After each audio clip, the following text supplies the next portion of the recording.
तेलिया हो भोला जी, जल तोरे चढ़लिया हो भोला जी। बोले बम बोल तेलिया हो भोला जी, जल तोरे चढ़लिया हो भोला जी।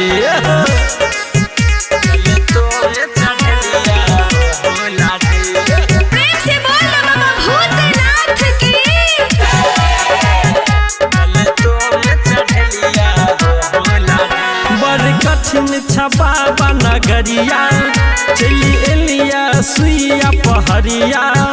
कृपा कर हो बाबा गोर में गरल पाथर कंकरिया। सुना हो भोला बाबा खेने छा भांगा गोला, मतल तू छाहो करत नहीं झमेला। ऐसा गिरे लर एलिया हो तोरे और बात माना मोरे हो।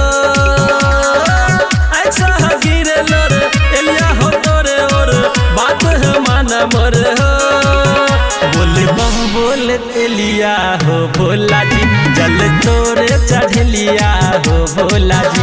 बोले बम बोल तेलिया हो भोला जी, जल तोरे चढ़लिया हो भोला जी।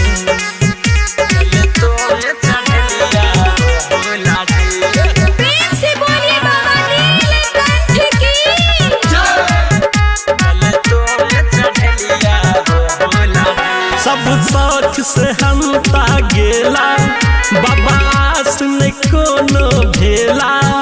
एक तोरे पे छा हो आस करिहाने तू निराश। सुना हो भोले बाबा तू ही छ भोले दानी, दुनिया जहान जन छ जाटा से गिरे पानी। लगे हो मन भावन एले महीना सावन, भोला के पावन एले हो।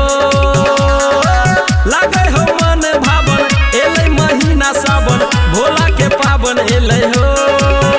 बोले बम बोल तेलिया हो भोला जी, जल तोरे चढ़लिया हो भोला जी।